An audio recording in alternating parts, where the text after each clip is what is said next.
नैतिक शिक्षा भाग 2 पुस्तक पंडित श्री राम शर्मा आचार्य द्वारा लिखित ऑडियो 25। किसानों में बहस छिड़ गई। एक कहता था अन्न उपजाने में लाभ है, दूसरा कहता था साग भाजी में। विवाद में कोई बात निश्चित न हो पाई। तब 2 बीघे खेतों में अपने अपने पक्ष की पुष्टि में प्रयोग का निश्चय किया गया।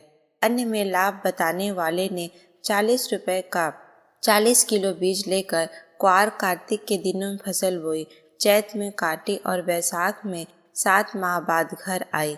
फसल से 10 मन अनाज मिला, जिसका मूल्य 350 रुपए था। साग भाजी वाले ने 2 रुपए के बीज लेकर 2 बीघे खेत में गोभी, बैगन और टमाटर बोए। 2 माह बाद फल लगने लगे। 1 माह में उसे 50 मन भाजी मिली। औसत 50 पैसे किलो से उसे 1000 रुपये की आमदनी हुई। 3 महीने में दूसरी फसल तैयार करके उसने फिर 1000 की कमाई करके उसने 3 गुना अधिक लाभ लिया और बहस में विजयी हुआ। साग भाजी का उद्योग अनेक बेकारों को जीविका दे सकता है।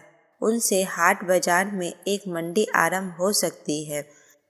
शहरों के लिए उन्हें ढोने वाले वाहनों को काम मिल सकता है।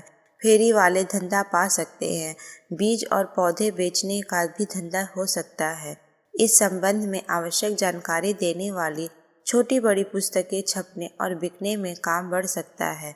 इस प्रकार इस उद्योग में कितने ही व्यक्ति खपाए जा सकते हैं।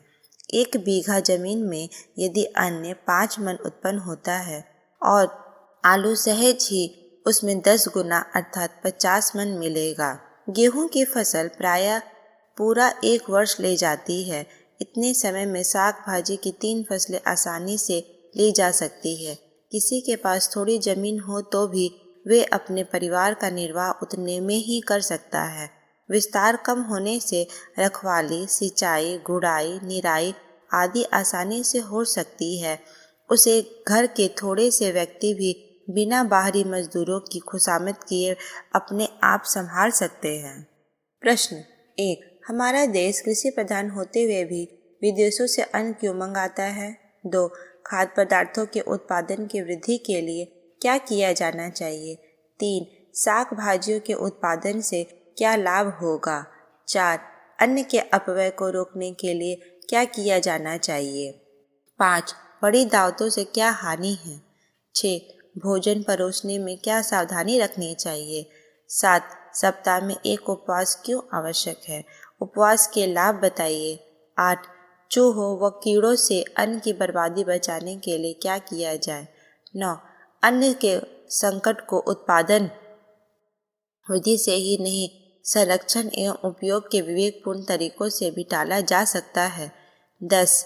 आज राष्ट्र की प्रमुख समस्या एवं चिंता की बात क्या है? सागों का उपयोग अन्न से अधिक गुणकारी क्यों है? 12.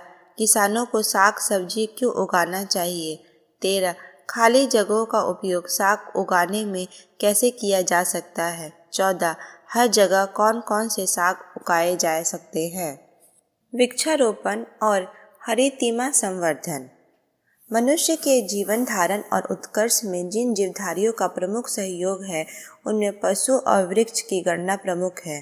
गौ माता के गुण गाते गाते हम नहीं अघाते, क्योंकि उसके द्वारा प्राप्त होने वाले दूध, मूत्र, गोबर, बेल, चर्म आदि सभी उत्पादों द्वारा पौष्टिक आहार तथा दूसरी सुविधाओं की प्राप्ति होती है।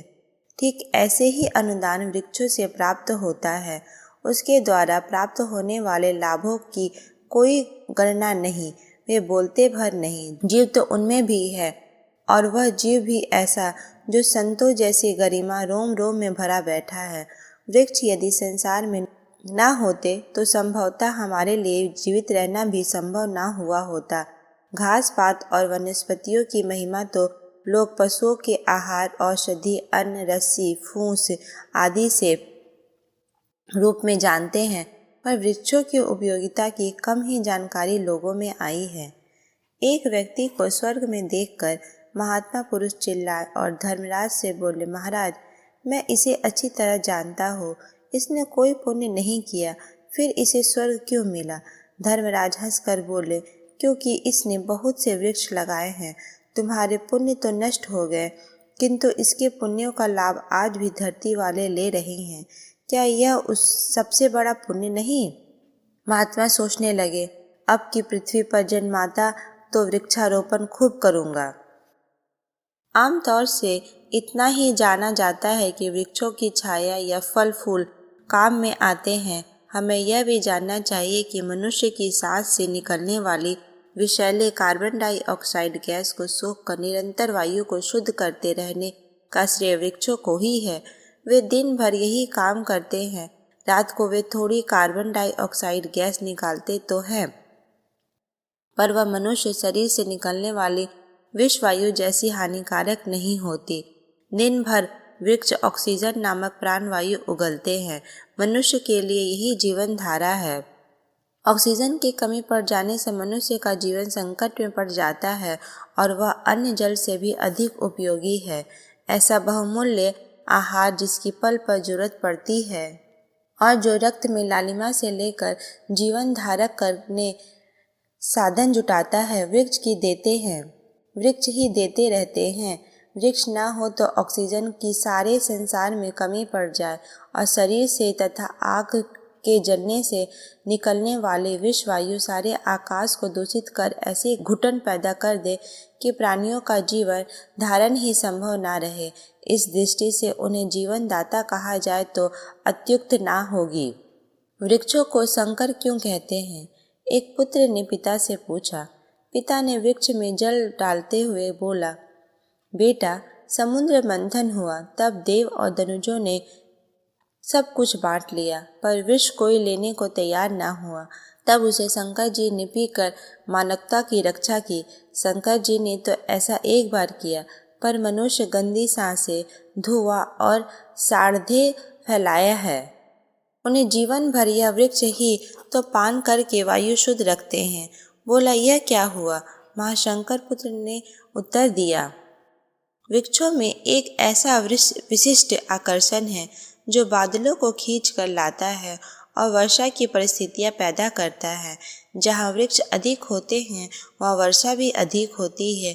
वृक्ष रहित प्रदेश में स्वयं में वर्षा की कमी हो जाती है।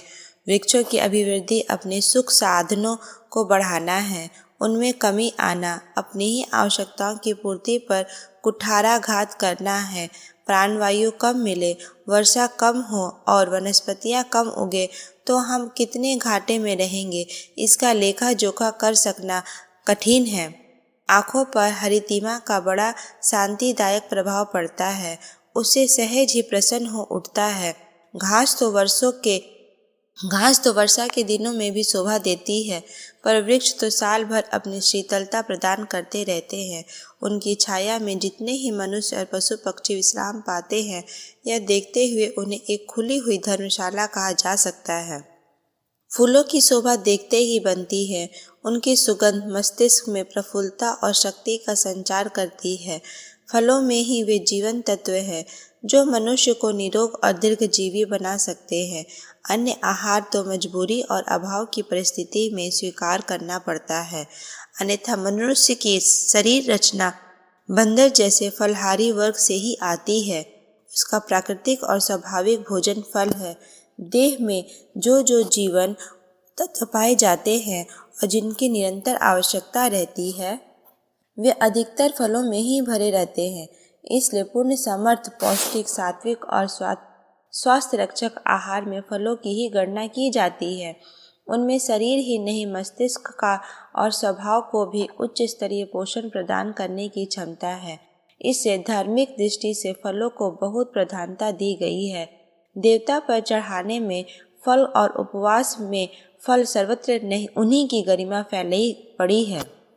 चिकित्सक भी रोगियों को फलों का आहार बतलाते हैं, क्योंकि वे शीघ्र ही पचने वाले, पेट पर बोझ न डालने वाले और जीवन तत्वों से भरपूर रहते हैं एवं रोगों से लड़ने की क्षमता पैदा करते हैं।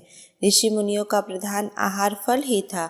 वन्य प्रदेशों में फल वाले वृक्षों का रोपण करके आहार समस्या से निश्चिंत हो जाते थे। इसमें जहाँ सुगमता थी, वहीं दीर्घ सुदृढ़ स्वास्थ्य, बुद्धि एवं सात्विकता तथा मनोबल बढ़ने जैसे अनगिनत लाभ थे। ऐसे आहार से साधना उपासना में प्रखरता आती थी और उसी क्षेत्र में रहकर विद्या अध्ययन करने वाले क्षेत्र मनस्वी तेजस्वी सुदृढ़ सूरवीर बनकर वापस लौटते थे। वृक्षों की इस उपयोगिता की ओर हमारा ध्यान आकर्षित होना ही चाहिए और उत्साहपूर्वक वृक्षों का आरोपण संवर्धन संरक्षण करना ही चाहिए। कीमती फलों वाले वृक्ष आमदनी भी मामूली खेती से कहीं अधिक दे सकते हैं।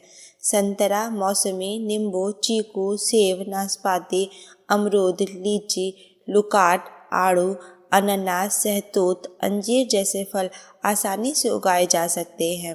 3-4 वर्ष उनकी रखवाली सिंचाई आदि का प्रबंध कर लिया जाए तो आगे फिर उनके लिए कुछ अधिक नहीं करना पड़ता। आम जामुन खिरनी महुआ कटहल आंवला गूलर पीपल जैसे वृक्ष एक बार लगे तो सदा के लिए निश्चिंतता हो गई। अंगूर केले पपीते जैसे सामान्य फलों को तो खेल खेल में ही थोड़ी सी जगह में उगाया जा सकता है और हरियाली की शोभा के साथ साथ बहुमूल्य आहार भी प्राप्त किया जा सकता है। दुर्भाग्य से अपने देश में वृक्षारोपण के लाभों की तरफ ध्यान नहीं दिया जा रहा है, जबकि सुविकसित देशों में उनके संवर्धन के लिए हर नागरिक में पूरा उत्साह पाया जाता है।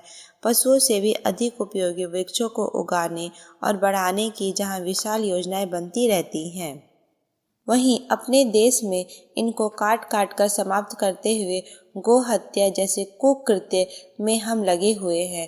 कृषि के लोभ में वृक्षों का सफाया हो चला है और खेतों की मेड़ों पर जहाँ कभी पेड़ों की हरितिमा छाई रहती थी उन पर बच्चे चढ़कर बढ़िया मनोरंजन व्यायाम करते थे, वहाँ अब सर्वत्र सुनसान ही दिखाई पड़ता है। लोग सोचते यह है कि इससे जमीन खेती के लिए निकल आएगी, पर वे भूल जाते हैं कि वृक्षों के अभाव में वर्षा की कमी तथा सर्दी गर्मी की मात्रा अधिक हो जाने से फसलों को जो नुकसान होगा वह पेड़ों द्वारा छोड़ी हुई जमीन की अपेक्षा अधिक हानिकारक सिद्ध होगा। हमें वहाँ से भी सुविधा हो वृक्ष लगाने और उनकी रक्षा का प्रयत्न करना चाहिए। धर्मशास्त्रों में वृक्ष लगाने का पुण्य बहुत माना गया है। पीपल बरगद आंवला जैसे वृक्षों की तो पूजा भी होती है। बिहार के हजारीबाग जिले में आमों के 1000 बगीचे लोगों की पुण्य प्रवृत्ति से प्रेरित होकर ही आए हैं। लोकोपयोगी हर कार्य धर्म पुण्य की गणना में आता है। इस दृष्टि से शास्त्रों और ऋषियों ने वृक्षारोपण को यदि स्वर्गदाता परमार्थ बताया है तो उनका मंतव्य सच ही माना जाना चाहिए। पिता ने पुत्र से कहा, बेटा कृषि के साथ बागवानी का पुण्य शास्त्रों में 10 यज्ञों के समान बताया है। पुत्र ने कहा, पिताजी यज्ञ तो वायु प्रदूषण दूर होने का तात्कालिक लाभ मिलता है, पौधों से क्या लाभ। पिता ने कहा, जितने दिन तुम जिंदा हो तुम फल खाओ लकड़ियां जलाओ, फिर तुम्हारे बच्चे तुम्हारे बच्चों के बच्चे। पेड़ जब तक जिंदा है देता ही रहेगा, मरने पर भी वह काम आता है। अपने देश में लोग गोबर जैसी बहुमूल्य खाद को जलाऊ लकड़ी की जगह काम में लाते हैं। यदि हम बेकार और हल्की भूमि में जलाऊ लकड़ी वाले वृक्ष लगा दें तो ईंधन की समस्या हल हो सकती है और मजबूरी में जो कीमती गोबर खाद नष्ट हो जाती है उसे बचाकर उत्पादन बढ़ाने का प्रयोजन पूरा किया जा सकता है। इमारती लकड़ी अपने यहाँ कितनी कम होती जा रही है उसका अनुभव उसकी दिन दिन बढ़ती जा रही कीमतों को देखकर किया जा सकता है। जब इमारत या फर्नीचर की लकड़ी या उससे बनी वस्तुएं खरीदनी पड़ती है, लकड़ी की ज़रूरत बात बात पर पड़ती है। वृक्षारोपण के अभाव में वह कितनी महंगी होती चली जाए कि सर्वसाधारण को उसको खरीदना कठिन पड़े तो इसे एक दुर्भाग्य ही कहा जाएगा। इस आवश्यकता को समझा ही जाना चाहिए कि वृक्ष मनुष्य की एक महती आवश्यकता है और उनके अभिवृद्धि के लिए नया उत्साह और नई चेतना पैदा किया जाना चाहिए। रास्ते के किनारे हर जगह वृक्ष लगाए जाने चाहिए ताकि पथिकों को सरलता और बिना थकान के यात्रा करने का अवसर मिलता रहे। जहाँ भी अवसर हो हमें फलदार अथवा जलवायु या इमारती लकड़ी वाले वृक्षों को लगाने के लिए स्वयं आगे बढ़ना चाहिए और दूसरों को प्रोत्साहन देना चाहिए। प्राचीन काल में यह प्रथा थी कि भोजन में तुलसी पत्र भगवान का प्रसाद समझकर डालते थे, तब उसे खाते थे। इस प्रथा में तुलसी की उपयोगिता से नित्य प्रति लाभ उठाने और उसके प्रति श्रद्धा बनाए रखने का भाव था। निसंदेह यह साधारण दिखने वाला पौधा अपनी स्थूल एवं सूक्ष्म महत्ता के कारण असाधारण ही है। इसी से अपनी संस्कृति में उसे इतना ऊंचा स्थान मिला है।